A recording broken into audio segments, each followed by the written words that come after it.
Olá pessoal, tudo bom com vocês? Vamos continuar nosso estudo de literatura aqui. E para continuar, primeiro eu quero fazer uma retomada aí, né? A gente tem estudado a literatura da língua portuguesa desde suas origens, inclusive desde antes da gente poder dizer isso é língua portuguesa mesmo, mas naquilo que estava vindo a se tornar, que já estava se assemelhando muito à língua portuguesa. Quando que começaram então assim os primeiros registros da história da literatura que a gente chama de língua portuguesa, e também por serem feitas na região ali de Portugal, né? Então os primeiros textos são de quando na nossa língua, que acabaram sendo registrados por escrito.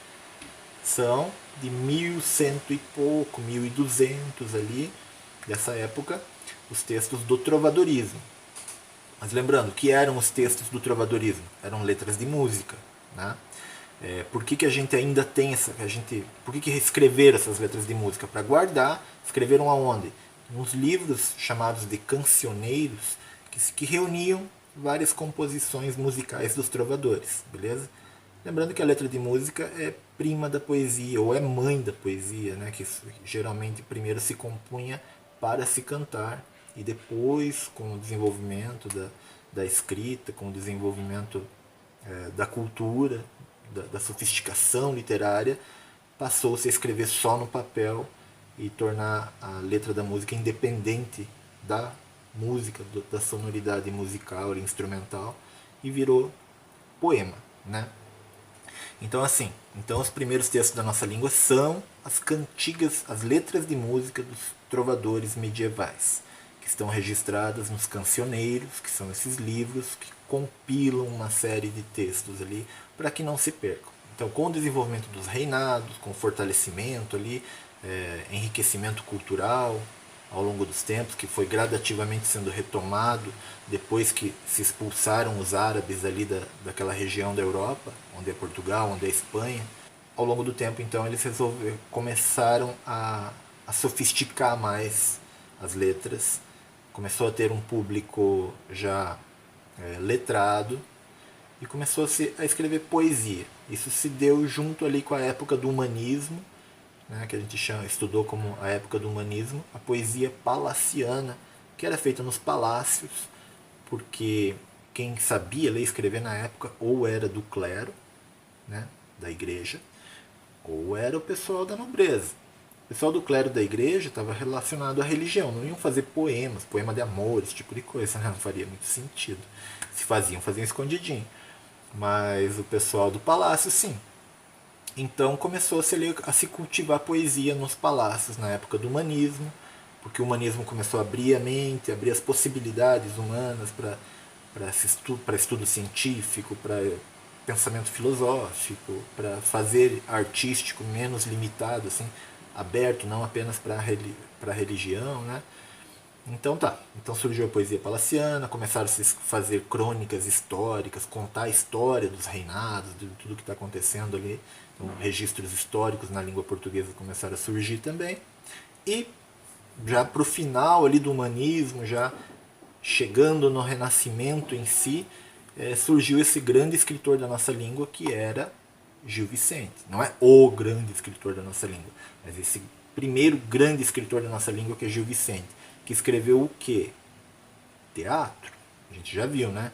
O Alto da Barca do Inferno, entre outras tantas obras. A grande obra famosa dele pra gente é o Alto da Barca do Inferno, mas tem várias outras. Então Gil Vicente fazia um uso muito bem feito da palavra, também escrevia em versos, lembra? O teatro era em versos. Se vocês fizeram a atividade direitinho lá, vocês viram, era tudo rimado. As falas dos personagens ali que iam atuar, encenar, era em versos rimados com contagem de sílabas. Eram 7 sílabas poéticas que a gente chama de redondilhas maiores ali no Alto da Barca do Inferno, e em outras peças em geral também. Beleza? Aí as novidades do Renascimento, ali por 1500, acho que era 1527, Sá de Miranda, um poeta muito bom, inclusive, retornou da Itália. Lembra que a Itália era o berço do Renascimento? Na Itália, os grandes gênios do Renascimento ali, né? A gente tem Leonardo da Vinci, Michelangelo, os dois grandes e mais famosos, né? As tartarugas ninjas em geral, né? Eram de lá, Donatello e Raffaello também, beleza? Botticelli. E aí no mundo o Renascimento teve outras grandes figuras em obras, em tipos de obras diferentes, né?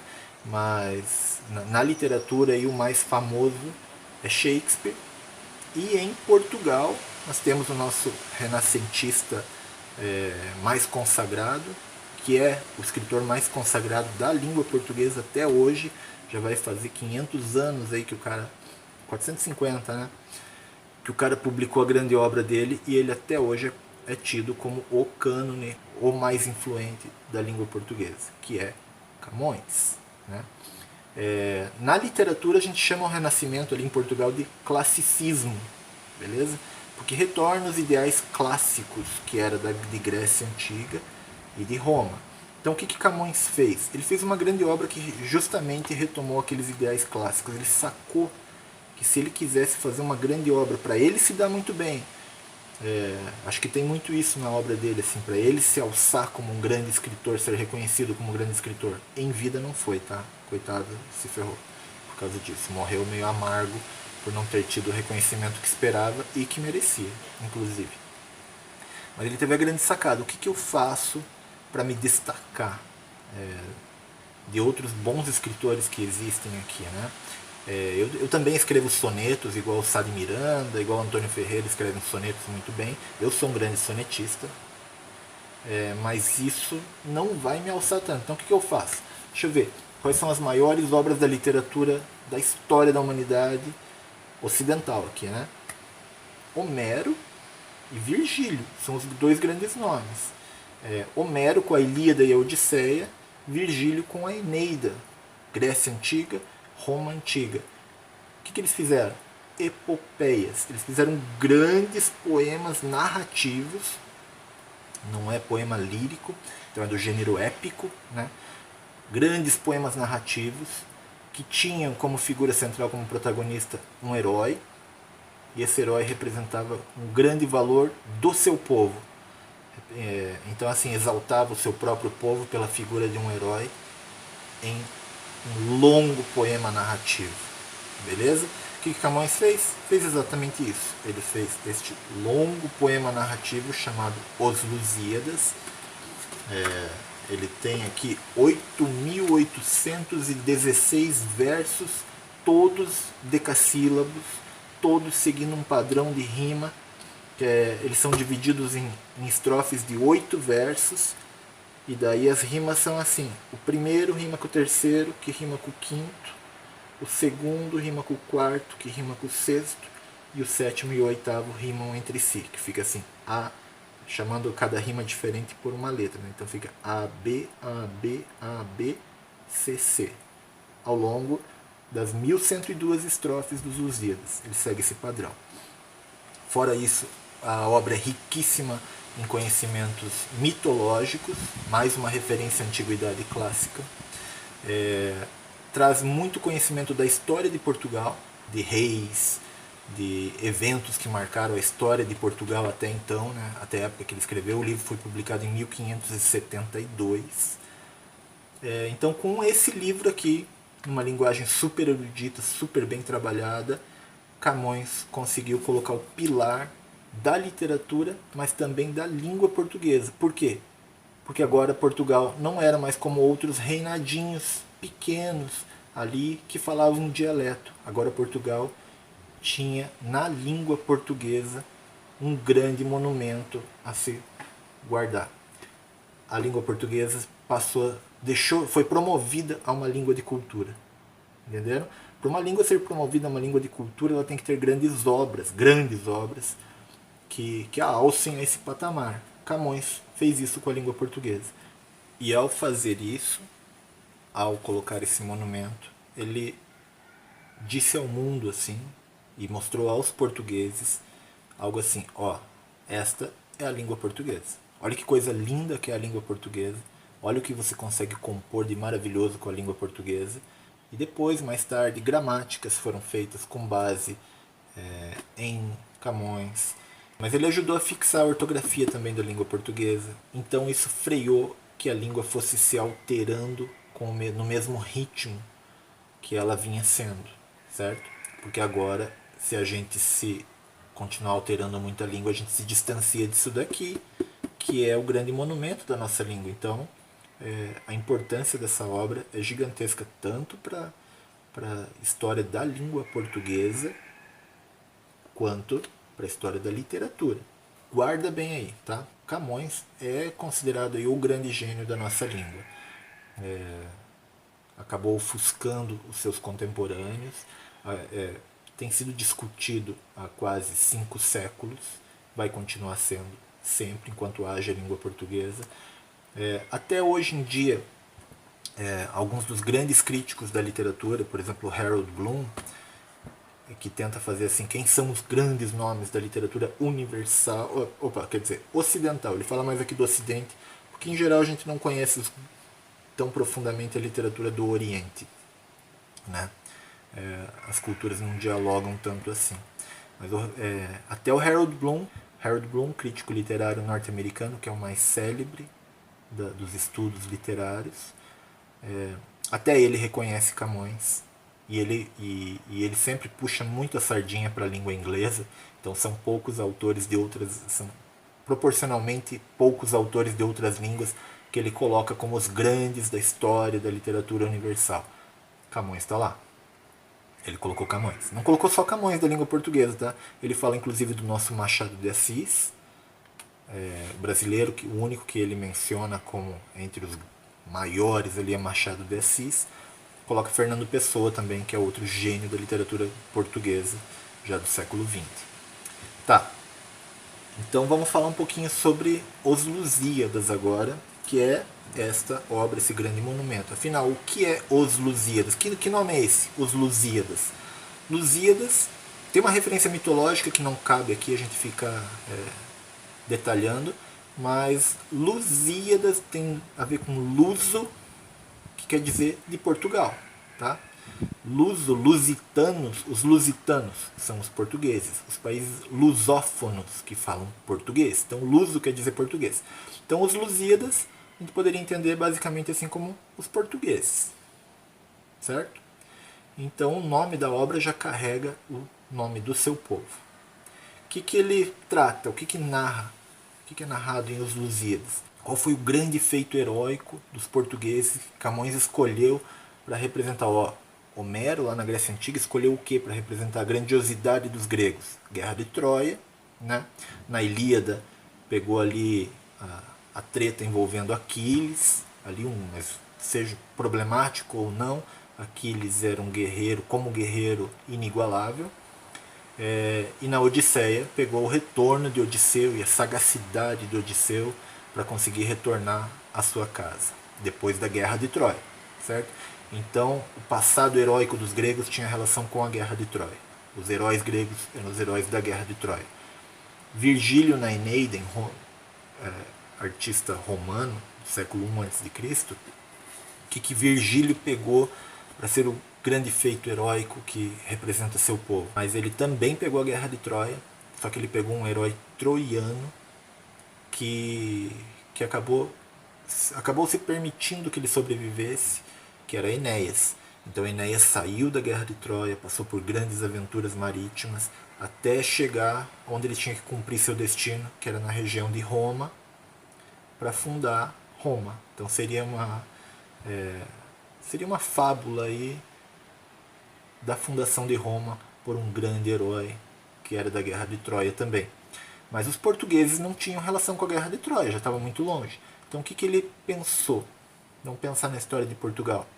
Se você fosse Camões, 1572, você provavelmente, ainda mais sendo brasileiro, ia pensar, poxa, vou colocar Pedro Álvares Cabral, que descobriu esse colosso aqui, né, e que começou a colonização do Brasil, mas não tem menção alguma a Brasil. Até isso fica curioso, porque a gente tem essa terra imensa aqui como maior descoberta para os portugueses, né? O que poderia ser mais rico para eles do que eles fizeram até então, mas não é como a gente vê em Camões, que não é como eles viam 70 anos depois de ter descoberto o Brasil ainda não era tão valorizado por eles. Era mais valorizado a viagem lá para a Índia, pelo comércio de especiarias, que trazia mais riqueza para Portugal, e nesse caminho aí até a Índia, fazendo umas paradinhas ali por África e tal, as guerras contra os mouros, que são os muçulmanos negros ali, que não são cristãos. Então essa guerra tem muito dessa questão ideológica da guerra santa para expandir o cristianismo, à custa da morte dos ímpios ali, dos pecadores, né? Na visão dele, por favor, entenda. E na visão do povo da época ali.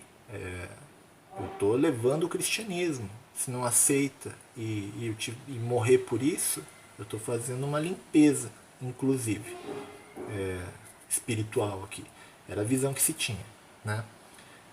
Isso não faz com que a gente tenha que condenar Camões. Nossa, então eu não vou ler esse genocida aí, esse preconceituoso. Não, ele representa, até torna mais interessante a leitura, porque a gente entende, através do Camões, como se pensava na época.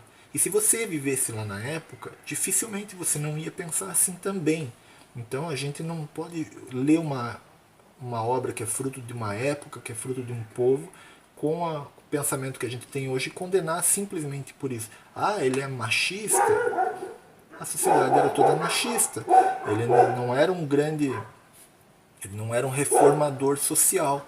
Ele era um escritor e dentro da ideologia de sua época ele fez uma obra grandiosa que mostra essa ideologia. Tá? Então a gente pode aprender isso também. Seria legal se ele visse, se ele falasse, não, peraí pessoal, tá errado, a gente sair matando só porque ele tem a religião dele lá na África, vamos respeitar, tá errado. Mas ele não fez. Isso não condena a qualidade literária da obra dele, ele está estudando o artista aqui, Camões. Não o reformador social, não o santo, não o libertador, não o precursor do feminismo ou dos direitos humanos. Não é isso que Camões era. Ele era um artista, um poeta, certo? E nessa esfera ele era muito bom. Isso é inegável. Gênio da literatura, tá? Talvez não um gênio da espiritualidade, gênio da libertação humana. Não, nesse sentido realmente não. Existem elementos ideológicos, você percebe coisas do Camões muito egoístas, assim. A vida de Camões era uma vida complicada. Você imagina, nossa, quem que é esse grande gênio escritor? Devia ser um senhor mofado que vivia numa biblioteca lá, né, cara? Criando teia de aranha. Não é. A vida de Camões foi muito intensa. Ele viajou nessas navegações perigosíssimas. Ele lutou em guerras. Ele brigava muito, se metia em vários casos amorosos. Sofreu naufrágio, quase morreu. Naufragou com os Lusíadas pronto ali, levando para Portugal. Os Lusíadas pronto. Naufragou. Teve o risco de perder todo esse imenso trabalho que, imagina ter começado de volta. Provavelmente ele não ia fazer de volta, porque ia ficar muito desacorçoado. Então, além de salvar a própria vida, ele teve que salvar os Lusíadas. Nesse naufrágio, ele perdeu a mulher dele, que era uma chinesinha, que ele estava levando para Portugal para viver junto com ele, que ele conheceu numa colônia lá, né? E se apaixonaram. Até a lenda deixa a coisa meio complicada aí, né? Ele salvou os Lusíadas do naufrágio, mas ele não salvou a chinesinha dele. Então, e aí? O que aconteceu? Será que ele deu preferência aos Lusíadas e falou, ah, você tem braço e perna mesmo, você é nada, e aí se vire. O meu livro não tem braço e perna para se salvar sozinho. Então não se sabe, né? É um episódio curioso da vida dele, mas doloroso também. Ele tem poemas que ele fez após a morte dessa mulher, poemas de amor para ela, que mostra a dor de ter perdido, né? Então, mas é um episódio bastante curioso. Bom, então aí para resumir de modo geral, então qual é o tema dos Lusíadas, né? Se não é a vinda ao Brasil? É justamente esse grande pioneirismo nas navegações que os portugueses tiveram, mas em ter encontrado uma rota segura para a Índia, ou para as Índias, beleza? Quem é o grande herói? Não é Pedro Álvares Cabral que veio para cá, Quem é o grande herói que ele escolheu para ser o personagem central, protagonista dos Lusíadas? Vasco da Gama. Não o time. O time também é uma homenagem ao navegador. Beleza? Vasco da Gama era um capitão de navegação, assim como Pedro Álvares Cabral. E ele tem, historicamente, embora haja controvérsias a respeito, mas teria sido ele quem guiou a primeira frota que conseguiu contornar aquele sul da África perigosíssimo, ali a rota o Cabo das Tormentas, que é um episódio chave aí nos episódios mais célebres, e chegou até a Índia e voltou, conseguiu voltar, né, trazendo as riquezas para Portugal, e nesse caminho guerreou ali também por África, passou por grandes perigos com reis ali das regiões onde ele parava, inclusive na Índia mesmo. Então, o grande herói é Vasco da Gama. Narram-se aqui as aventuras marítimas, saindo de Portugal, contornando a África, chegando até a Índia, misturada com elementos mitológicos, os deuses da mitologia romana, são deuses da mitologia grega, também com nomes romanos, né? Júpiter, Vênus, que lá, Zeus, Afrodite, Marte, Netuno, que é o Poseidon. Então esses deuses se envolvem na trama toda ali, para ajudar ou para dificultar a viagem dos portugueses. Existem outros seres mitológicos, seres inventados, como o gigante Adamastor, que Camões colocou para representar o Cabo das Tormentas.